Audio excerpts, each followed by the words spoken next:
नमस्कार दोस्तों, आज हम बात करेंगे दवा हाइड्रोक्सीक्लोरोक्विन के बारे में।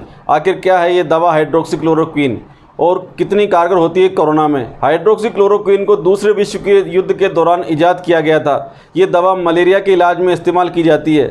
इसके अलावा इसे जोड़ों के दर्द के लिए भी इस्तेमाल किया जाता है। अमेरिका की जॉन्स हॉपकिंस यूनिवर्सिटी के लूपस सेंटर के मुताबिक ये दवा मांसपेशियों और जोड़ों के दर्द को कम करती है। अभी हाल ही में केंद्र सरकार ने कोरोना से निपटने में कारगर मानी जा रही मलेरिया की दवा हाइड्रोक्सीक्लोरोक्विन के निर्यात से पूरी तरह से रोक हटाने का प्रस्ताव को मंजूरी दे दी है।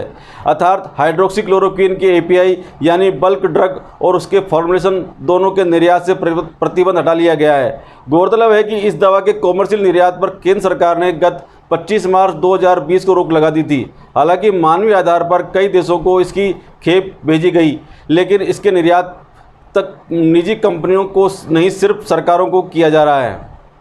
कोरोना वायरस ने पूरी दुनिया को परेशान कर रखा है। हजारों मौतें, लाखों बीमार और डामाडोल होती स्वास्थ्य सेवाओं के कारण हर देश मुश्किल में है। दुनिया का सुपर पावर अमेरिका भी कोरोना के कारण मुश्किल में फंसा हुआ है। राष्ट्रपति डोनाल्ड ट्रंप इतने परेशान थे कि भारत से मलेरिया के इलाज में उपयोग होने वाली दवा हाइड्रोक्सीक्लोरोक्विन के लिए भारत के सामने हाथ फैलाए थे। ऐसे में सवाल उठता है कि क्या मलेरिया की दवा वाकई कोविड-19 के इलाज में कारगर है। जहां तक डॉक्टरों और वैज्ञानिकों की बात है तो उन्होंने इस दवा के कोरोना इलाज में कामयाब होने के कोई पक्का सबूत नहीं दिए हैं।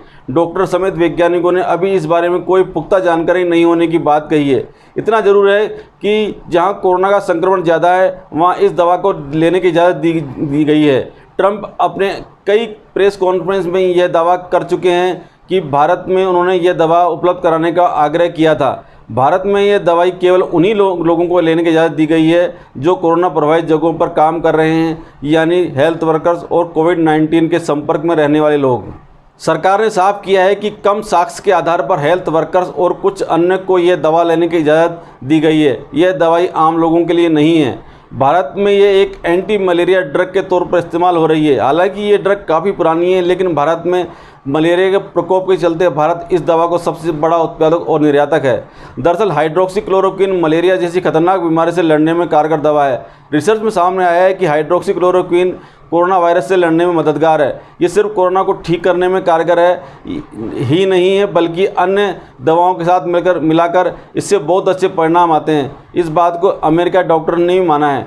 अमेरिकी खाद्य एवं औषधि प्रशासन ने तुरंत मंजूरी के बाद कुछ अन्य दवाओं के संयोजन के साथ मलेरिया की दवा हाइड्रोक्सीक्लोरोक्विन से लगभग 1500 रोगियों को न्यूयॉर्क में उपचार किया था और परिणाम अच्छे आए।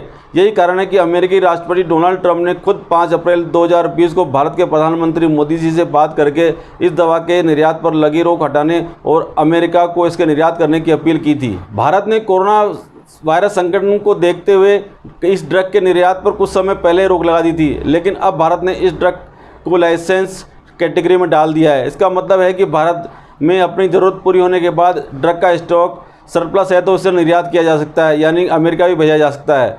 देश में IPCA कंपनी HCQ की सबसे बड़ी निर्यातक है। अहमदाबाद स्थित कैडिला भी इस क्षेत्र में अहम निर्माता है। हाइड्रोक्सीक्लोरोक्विन और एजिथ्रोमाइसिन कॉम्बिनेशन कॉमन एंटीबायोटिक के तौर पर इस्तेमाल होता है। वडोदरा स्थित कंपनी एलेम्बिक घरेलू मार्केट लीडर है। इसका ब्रांड एजिथ्रोल मार्केट में 30% हिस्सेदारी रखता है। धन्यवाद। यदि आपको ये वीडियो पसंद आए तो प्लीज़ लाइक, शेयर, सब्सक्राइब और कमेंट ज़रूर करें।